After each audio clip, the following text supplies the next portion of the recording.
Good evening and welcome to a video version of Absolute Bedlam podcast. So I have Michael Jacobs with me this evening. Hello, Michael. How's it going? All right, Ben, how are you?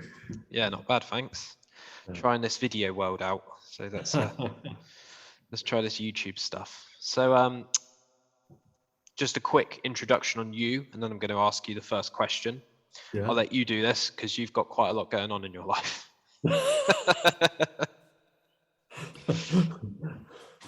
Well, okay, is that my cue to start then, is it? Yeah, so I just like your profession and what you enjoy in life and stuff. Oh, well, okay. Okay. I am a continuous improvement consultant, and that's something I got into when I lived in Japan. I lived there for 17 years, from 1996 to 2012. Prior to that, I was in psychology, and I was about ready to go into a PhD program, and I thought, oh, I'll just take a year off and figure out if I really want to do this. And so I decided to go to Japan, and 1 year turned to two, and 2 years turned to three. And around the third year, I got into CI, and 3 years then quickly went to 17. But I think one of the reasons why I stayed, or one of the reasons why I didn't go back, is because I think when I kind of fell into CI, I realized, wow, this is something really great, because so often in psychology we were dealing with people who, their 9 to 5 was killing them, and then they'd come to you to kind of help them. And I really saw CI as we're really kind of helping people take control of their work context so they can respond more effectively and kind of take ownership of that process. And so that was a really powerful thing for me. And so that's how I got into that. And I came to the UK in 2012, and then eventually I ended up returning back to that field, and that's what I'm in now, and just getting ready to start another job. So yeah, we'll get into that in a bit, because that was a bit of a surprising message that you sent me. Cool. There's not much I can say about it at this moment, I don't think. No, that's fine. I don't like talking about my job either, so it's all good. So how has COVID been for you? How have you found it? Is it something that you've had to deal with before, or is this a new thing for you? Well, I was in Japan when we had SARS. Yeah. And SARS kind of fell out of the sky, and no one really knew what was going on. We didn't have, if we'd had a few cases, we didn't have many. Yeah. But watching that happen and being on edge and kind of seeing that unfold, when I saw this one come around, and I had been watching coronaviruses for a number of years since then. It was like in every time one would crop up, we'd just get a little bit better, a little bit better, and a little bit better. You kind of knew one was going to come eventually. Yeah. But throughout it, I've been incredibly lucky. I haven't, touch wood, I haven't contracted it. I haven't known a few people who contracted it. They've all gotten better. I've known a few people who knew some people who didn't get better. And I know some people who have struggled professionally because of it. Yeah. But I've been incredibly fortunate because of technology and the field I'm in. I've been able to do a lot of my work online. Yeah. And I've actually been able to kind of, something I got into in CI was something called Kata coaching, which we'll talk about a bit later. Yeah.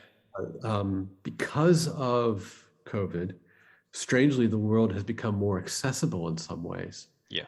And so, I've been able to coach in Denmark. I've been able to coach in Berlin. I've been able to coach in places that really wouldn't be open to me. Yeah.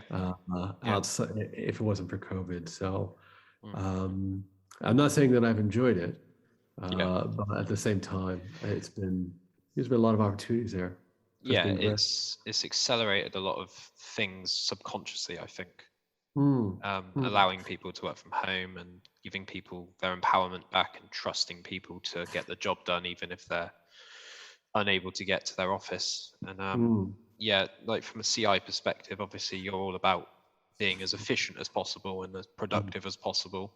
So I imagine this is kind of something that you wanted to test prior to a global pandemic and millions of people dying. Well, it's an interesting thing, because I talk to friends who are consultants, and Yeah. you know, and it's not to detract from all the suffering that's happened. Yeah. But at the same time, you know, consultants are now working from home. They recognize that I don't have to be on site all the time. Yeah. And so that's really, you know, and when we think about how we want to be carbon neutral, we want to lessen our impact. You know, I had friends in the field who were, you know, flying 2-3 times a month, and now they're not, and you know, that's great. It's a pity that it took something like COVID to get us there, though. Unfortunately, but I think that's something about humans.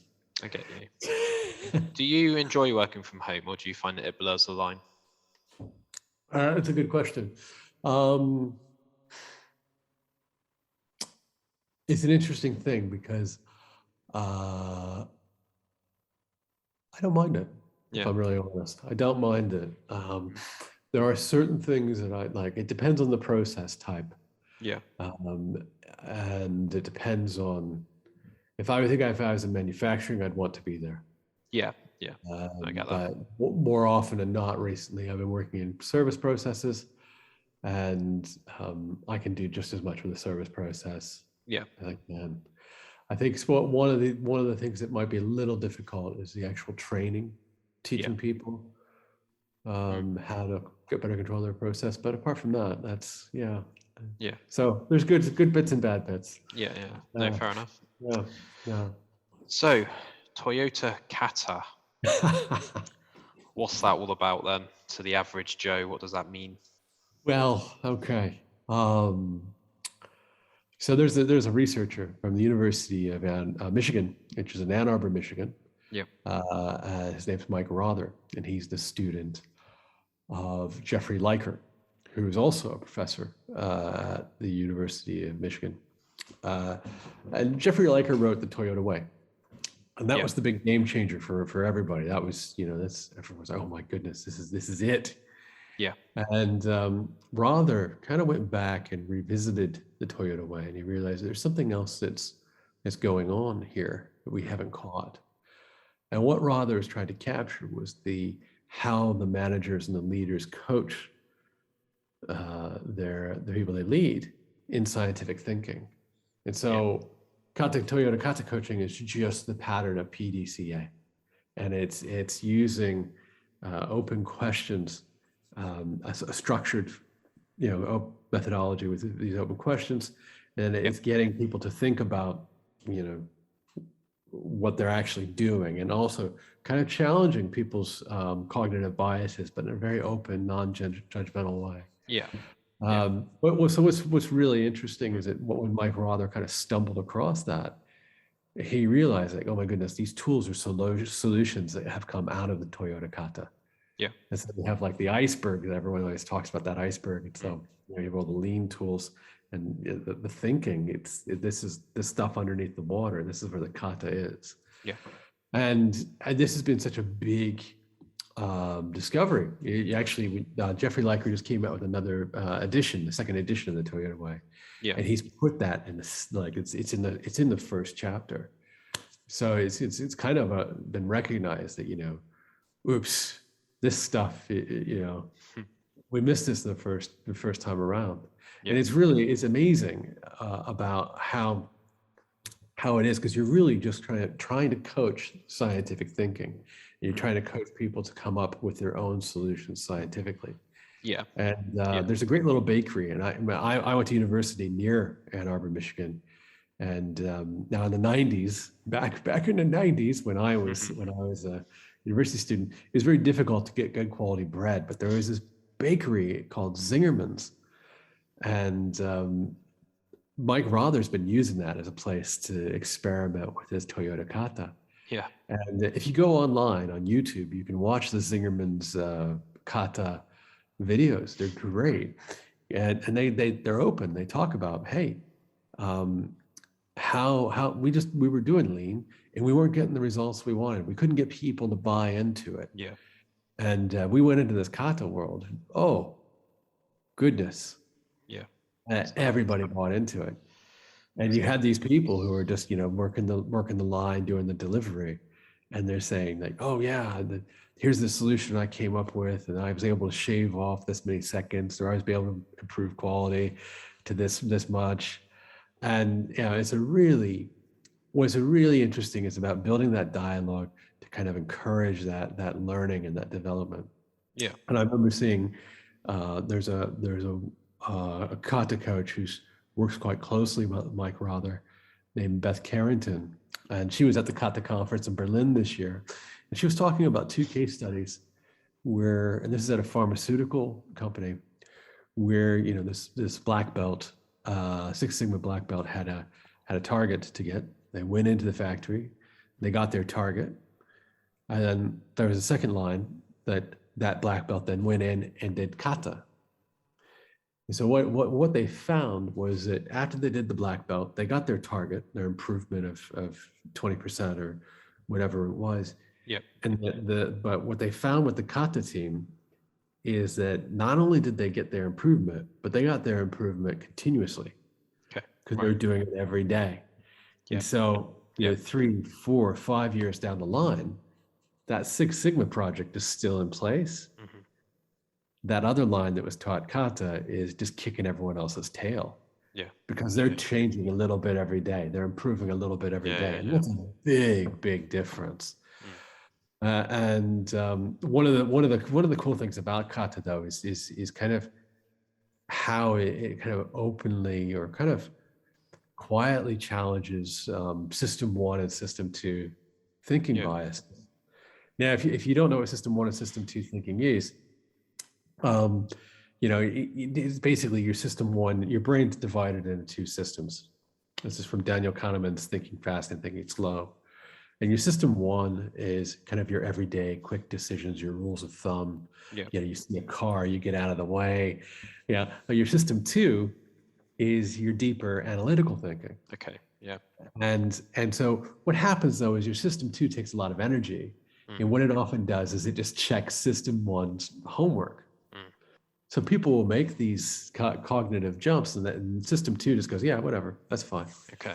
So you get a head of a department who says, all we need to do is copy best practice. What do you mean? What problem are you trying to solve? Yeah. They've already jumped into that kind of system 1 error where they think, well, we'll just copy this. It's like, well, hold on now.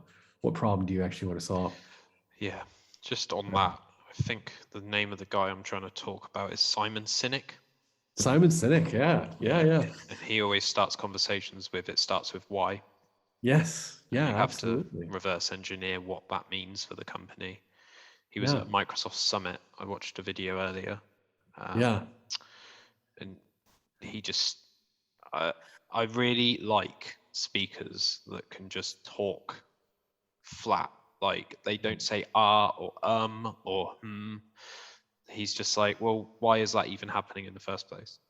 And like everyone in the crowd's like, oh my God, I didn't think of it like that. Simon's an interesting guy. He's very good speaker. Yeah, he's great. Yeah. So Six Sigma has always been in your blood, by the sounds of it, or Kata. Sort of, how did you discover it? Like, what was your goodness. You said you fell into it. Yeah.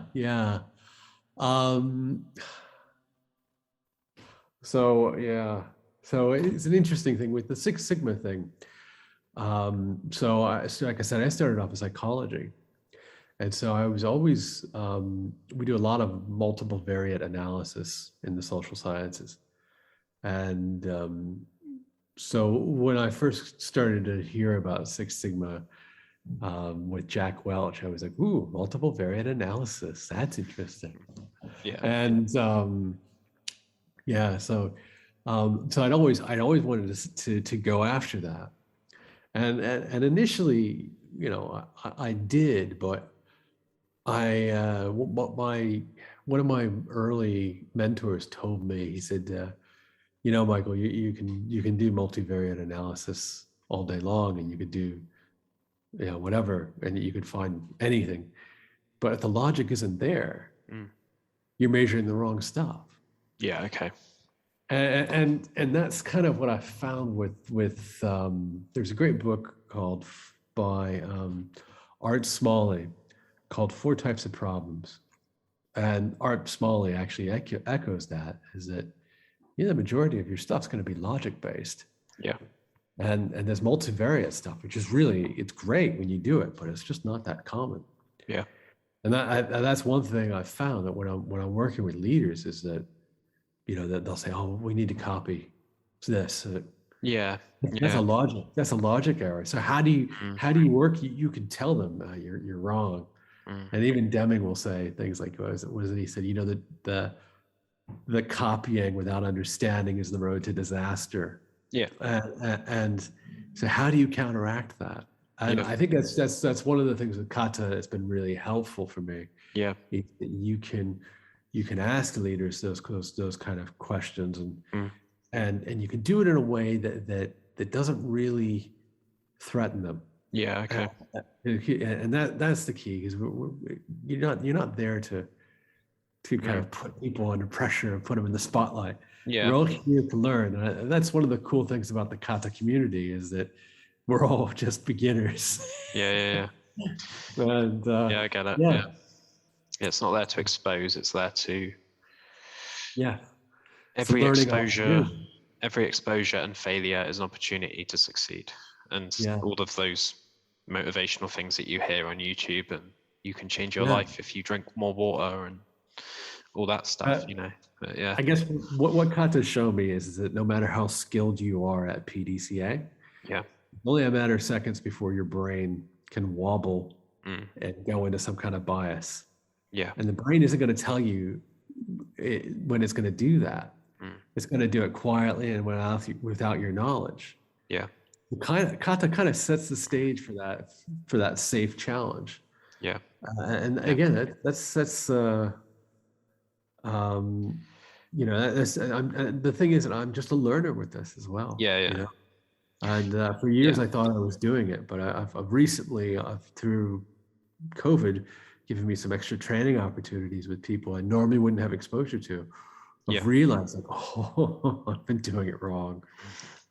Oops. Yeah. Is there a comparison to Kata in terms of DMAIC, or is that very much an inclusive framework? Okay. So that's a good question. I guess if we looked at DMAIC, that's a tough one. I think if we look at A3 thinking, right? If you look at A3 thinking, like box one, trying to understanding what your problem is, that in itself is a Kata cycle. Trying to understand what exactly is the situation. What is your current situation? Your target state is about trying to figure that out. That is a Kata cycle in itself. That is a learner Kata. Yeah. And so there is, Kata appears throughout A3s. I work with DMAIC currently, and I would have to say that a lot of what I do with understanding define is a Kata cycle. Yeah. Because quite often organizations don't necessarily know what their problem is. They might think they know it is, but helping them understand where they currently are. Yeah. And understanding where they want to be, is that the problem is that there's that gap. Yeah. So there's a Kata cycle in everything, and it's iterative until you finally understand where that is. Yeah, so, totally. Yeah. For people that are listening and watching that don't know, DMAIC is define, measure, analyze, improve, and control. Yeah. And that's basically a life cycle of a problem statement or a project. Yeah. Control is very much after the fact, isn't it? And you have to keep the heat on, problem before it fizzles out and everyone moves on to the next thing, I suppose. Because that happens in the real world, doesn't it? Yes, it People go, does. right, next project, and you're still mopping up the disaster of the last one, for example.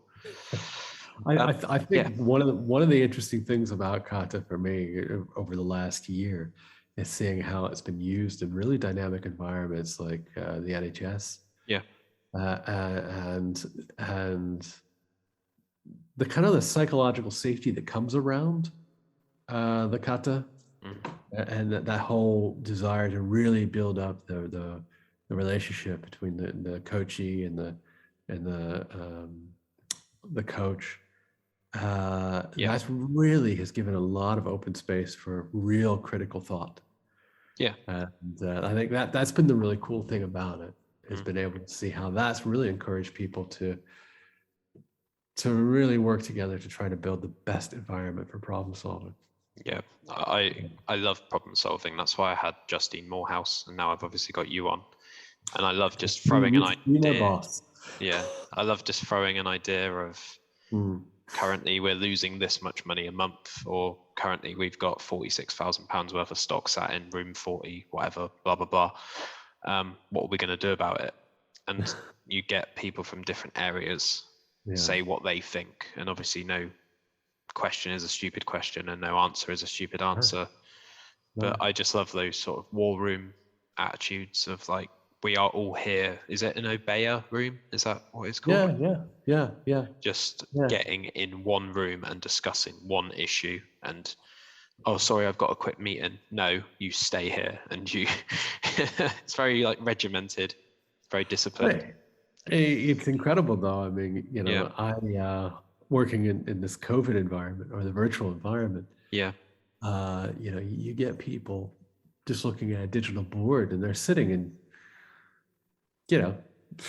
30, 40 different, they're sitting all over different places in the country. Yeah. They're all looking at the same thing and they go, wow, I had no idea. Yeah. So we'll get off Kata / Six Sigma in a moment, and I'll ask you some stupid questions. That's actually a stupid question, Ben. Well, I do challenge that myself as well. Yeah. The last question I had for you, which I had written down, which is, what are your favorite techniques? What are the ones that really stood out to you and made your head explode the first time you used them and thought, actually, this works. This is gonna. No, that's a good question. That is a good question. I think what is an interesting thing is what really gets me started is when we start to look at purpose. What is the purpose of the system? And it's a really simple thing. I think when I first started out, I was always amazed at what multiple variant analysis would show me. I was always amazed at what the statistical tests would show me, because here it is. But it's quite going back to Simon Sinek. It's like, why does the customer use this? Yeah. Then you ask the business, what's the purpose of this? And you start to see there's a misalignment of purpose. Yes. And what you end up with, you find out so just that simple question. Yes. Is you're able to eventually, if you can work the problem, you'll be able to show that like the organization is actually measuring a de facto purpose. Yeah. They're measuring SLAs or KPIs that the customer doesn't even really care about. Yeah. But yet they're trying to deliver their service that way. Yeah. So using that, like, what's that purpose? And then being able to show people that like we're measuring a de facto purpose. Yeah. Is always that's always been something that really blew my mind. Yeah. Yeah. It's such a simple thing. Yeah. I think mine throughout using it, one day I'll do my green belt, I promise. I won't let you down, Michael. Is just seeing it in action. So that goes to Gemba, which is the real place. Yeah. So that involves like floor walking and actually seeing the change in motion. Yeah. And I like the real world because you can create these mental Visio flowcharts and these crazy swim lanes all you want, but if it doesn't actually work in the real world, or people don't have time to actually implement the change, then it's kind of all just for Visio's sake, really. It's funny is that there's a Kata coach that I was talking to, and so he was, Kata happened at the Gemba. It's a finding out um, where you have this data on your Kata board, but sometimes you go to the Gemba because you find out the facts. Yeah. And that's where things get transferred into data. Yeah. And it's so easy to just sit in your little, like, oh, I've got the data. It's like, you probably want to get the facts as well. Definitely. It's such a powerful thing. Really simple too. Yeah. Keep it simple, stupid, and all that. Kiss. Oh yeah. We love it. Right. So, silly question time. All right. So you had quite an interesting story for me last time we spoke about your encounter with Chris Cornell, and I thought that was quite funny. Can we can we start with that? Right. Okay. So that was back in 1992. Yeah. You want to tell the viewers what Chris Cornell is? Chris Cornell is the singer of Audio Slave, Soundgarden, solo projects, Temple of the Dog. Yeah. He was. Was he? He was. Was it Andrew? Mother Love Bone. Who was the singer of Andrew Woodland? What was the band called? Mother Love Bone. Mother Love Bone. Let's have a look. I'm going to get our facts right here on Absolute Bedlam, otherwise we'll get sued. Mother Love Bone, rock band. Yeah. Mother Love Bone. Andrew Woods. Andrew Woods, yeah. So he was housemates with Andrew Woods. They were kind of in the Seattle music scene. But anyway, I wasn't nearly as cool as that. I was just at Lollapalooza in 1992 in Cleveland, Ohio, and they had a massive rainstorm about, I want to say 11 o'clock, and it just turned the whole place into just a big mudslide. So there's this big, massive mudslide. Yeah. And it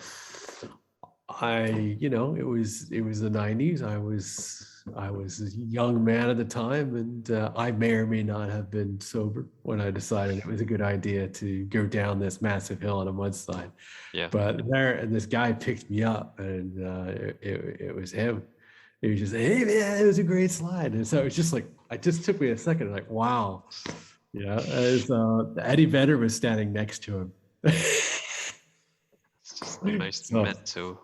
Yeah, but that thing is they weren't huge at that time. They were just starting to take off. So, and it was grunge, so everyone kind of looked a bit grubby. And so that they kind of just fitted in.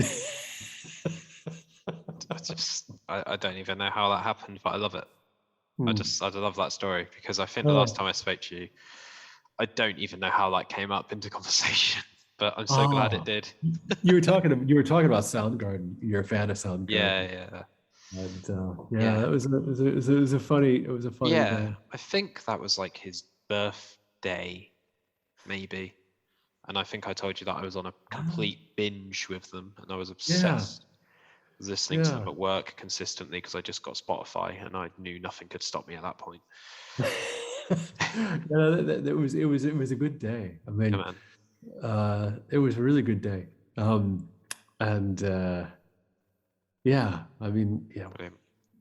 Just really, Chili Peppers closed the show out, and they were good. They're good. But they weren't as good as Ministry. Was one of the bands that was playing for him that year. Yeah. And Ministry had a great set. I mean, I wasn't that much of a Ministry fan until I saw them live, and wow, what a great show. So whilst we're on music, yeah, what is the best gig you've ever been to, and who is your favorite artist of all time? Ooh, that's a difficult question. That's gonna check, because that changes. Yeah, fair enough. Over the years. That's cool. Okay, maybe the best the funniest gig. The funniest gig is tied to the best gig. So there's this band from Swindon, actually. Okay. There's a guy called Jack Dangers, and he was in a band called Meat Beat Manifesto. And in 1991, Nine Inch Nails opened for them. Nice. And I helped Jack load his recording gear into his Winnebago. But years later, in like 1999, Meat Beat came to Tokyo, and it was a phenomenal show. It went on for 6 hours, and I had to go to work the next day. Yeah. On about an hour and a half of sleep. Yeah. But stuff you do in your 20s. Yeah. But no, that was a great show. Favorite artist? That's a difficult one. Yeah. I would have to say, really consistently, my favorite artist is probably David Byrne. Okay. Yeah, who's for the Talking Heads. Yeah. But I could go off the boil with him for a while. He disappears, he comes back. Yeah. I also really like, David Byrne. Really, really good stuff. How about you? I think that's one of the hardest questions I ask, really, in these interviews, because it is so subjective, isn't it? And there's so much influence in the world of, like, if you like this band, you'll probably like this band, and your friends tell you to listen to these bands and this music and this music video. Remember them? My favorite artist is In Me. Planning to get some of them on at some point in the future on here. But I don't really listen to them that much. And I think that's sometimes the problem, is you put these bands on pedestals and you're always discovering new bands at the bottom. I really like Nirvana. Really, really like Soundgarden, but not necessarily for the reasons that people, like, when they first came out, they were crazy. Like, their time signatures were all over the place, and they were very, like, unconventional grunge. I really like Nine Inch Nails at the moment, but I wouldn't necessarily pay an arm and a leg to see them live. I just like them as they are.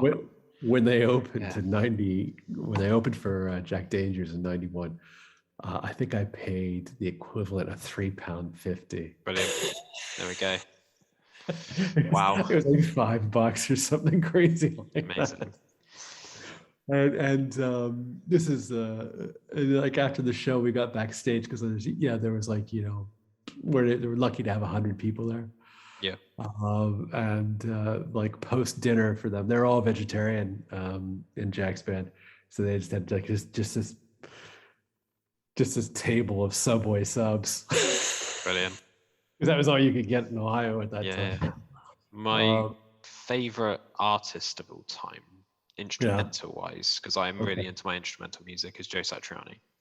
I really like Paul Gilbert as well. I may have emailed him a couple of weeks back, but I haven't had anything back, because why would I? Never know. That's it. I really like a guitarist as well called Buckethead, who used to be in Guns N' Roses for a bit, and he's done consistently, he's done like 4 albums a year ever since that sort of peak that he hit. But he was doing stuff ages ago, from very, very long time ago. He was in a band called the Deli Creeps, which was actually like a full-on band where it had a singer. Very sort of Bootsy Collins, kind of like just completely left field, like psychedelic, whatever Bootsy sort of thing. Am I right in thinking that's your cat's name? Yeah, it is actually. We named it after Bootsy Collins. There we go. So Nine Inch Nails are from Ohio. I'm from Ohio. Bootsy Collins is from Ohio.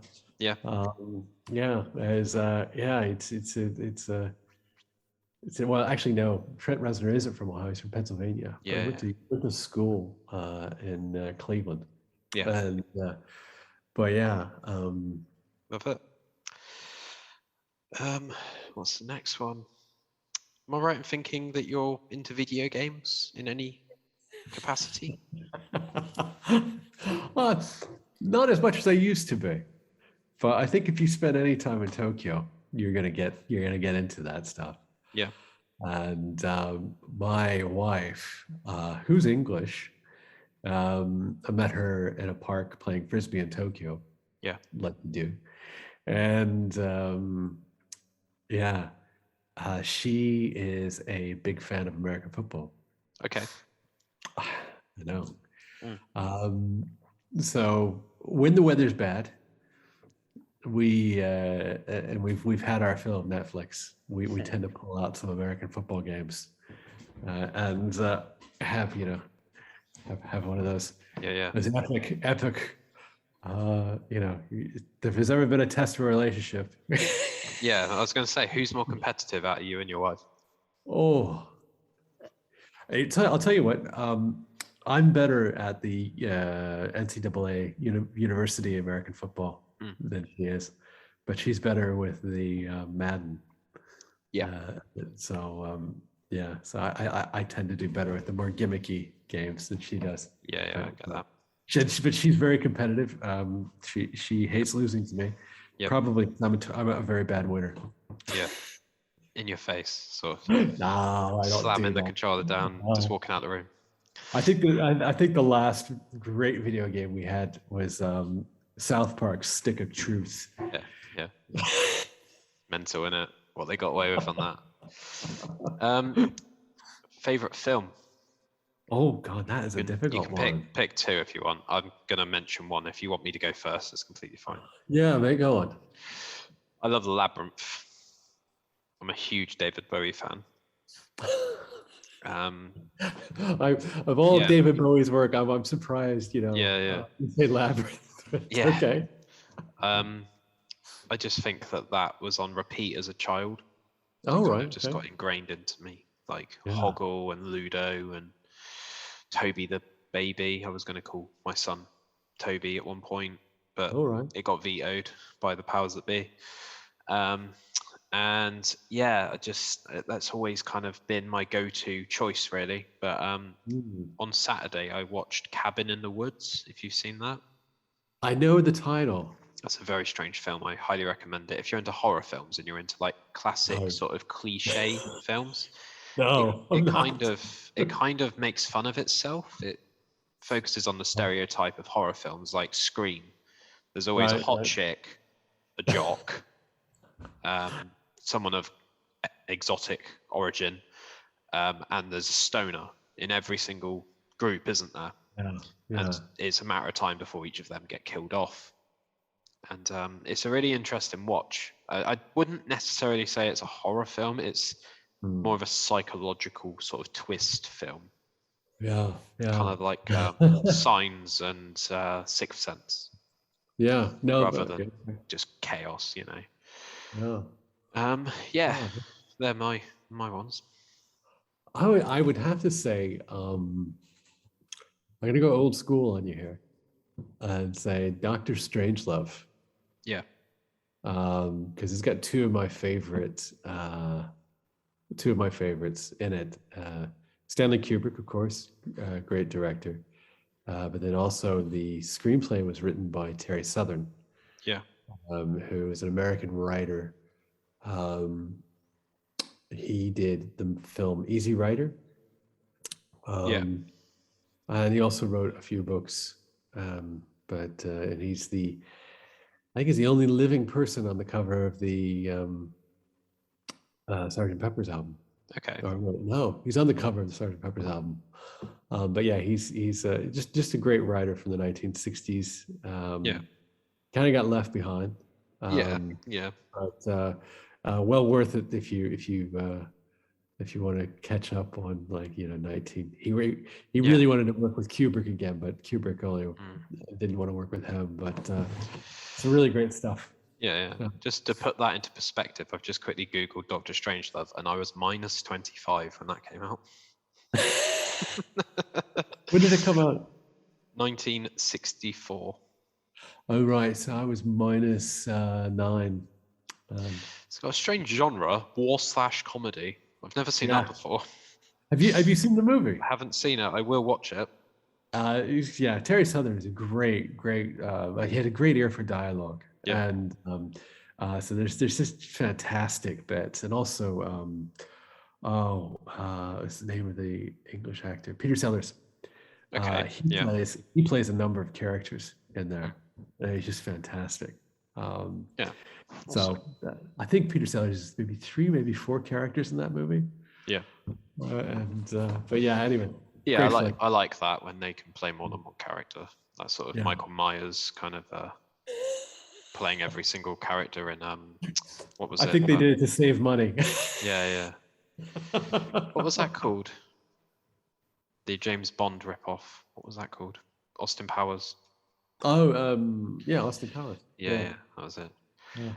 Yeah. Just aware that you're a busy man and time and all that. So I am going to ask you, what does the future look like for you, Michael? What have you got planned for 2022?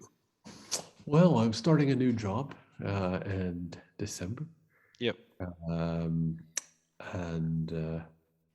looking to get more into actual consultancy, external consultancy. Yeah, that's kind of it's kind of uncharted territory. I've always been an internal consultant. Yeah. But the opportunity came up, and I thought it would be worth trying. Yeah. And it also give me greater opportunities to kind of build on Kata and whatnot. Later this week, I'm talking to the woman who is she is involved with Volkswagen's Agile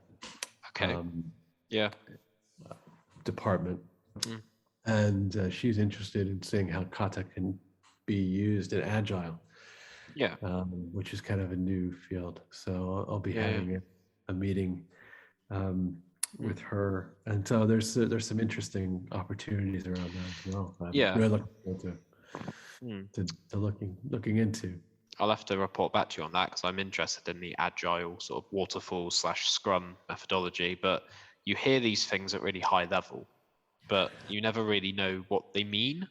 Like, I don't work in that environment myself, so you hear these little buzzwords that you need to get lean, you need to get Kaizen. I hear that all the time at work. And what else do I hear all the time? Kanban. But some of the people that say it, I'm like, do you even know what that means? Like, do you know what a rag board is? Like, do you actually know what you're saying, or are you just kind of churning what you hear? Yeah, that's funny. You go back. That reminds me of what I mentioned about Mike Rother earlier. Is that it's talking about going to Toyota again, and these people are going, why are these people coming to Toyota and looking at our answers to our problems? Yeah. Kanban being one of them. Brilliant. Yeah. I love it. We'll have to catch up in a couple of months and see how you're getting on. Yeah, so, great. Man. I love that. That'd be good. Got the last question here, just in the essence of time with this new video landscape. I'm not actually sure when this will suddenly kick us out, but I'm sure we'll figure it out. This is probably the most informal question of the lot, so where better to end than Michael Jacobs. What is your go-to meal deal? My go-to meal deal. So if you went to Tesco's, Sainsbury's, Waitrose, what would you be buying as a sandwich, crisps, and drink? I wouldn't be. I usually buy whatever grain is there. So if it's couscous or quinoa or hummus and something, simply because if I have a sandwich and crisps, I'll be hungry in an hour. Yeah. Yeah. Get something substantial rather than kidding yourself. Yeah, basically. I like the crisps, don't get me wrong, but it's too easy for me to then go eat something else after that. I could see you in your kitchen making like a Scooby sandwich, though, like a Scooby snack, just like adding like chaos. Yeah, that is a once a month thing. Trying to fight your cat. Get away. So we get brisket, sauerkraut. On kind of like a grilled. Yeah, that's nice, but Love it. yeah, that's There we go. that'll kill you if you do it every week. That's it. So, what a weird plug. But if people are after some consultancy or some advice from yourself, can people get hold of you? Can we You can check me at my LinkedIn profile. LinkedIn. Yeah. Nice. Uh, Yeah. And is there anything that you wanted to ask me, or is there anything that you want to mention before we end the episode? No, I just want to thank you for your time. No problem. And keep in touch, because I know you've been interested in developing your LinkedIn career. And whenever I see a job and I think of you, I do try to push it your way. But, yeah. Awesome. Yeah. Anyway, thank you very much, Ben. Thank you. Be sure to check out the sponsors of the podcast as well. We've got Grind Fitness. We've got Archie Soul Male Grooming, who I know you'll like some of their stuff. No pressure. We've got Ocean Bottle, all about getting rid of single-use plastic. Great. And we've also got a new sponsor, which is on my Instagram page, Absolute Bedlam Podcast, which is Made Sure Wax Melts. So handmade. It's my girlfriend's company. Made in our kitchen. And we've got lots of fairs coming up for Christmas, as you can probably imagine. So yeah, get involved at www.madesure.bigcartel.com and use my code, which is in my Instagram post. So go and have a look at some point. But yeah, cheers guys, and I will speak to you soon. Next week we have Blue Van Man on the podcast, which is mental. He's on 114,000 YouTube subscribers. I don't know how I do it, but I do it. Right. Cheers, Michael, and I'll speak to you soon, buddy. dude. Take care. Take care of yourself. We'll see you. Bye. Bye.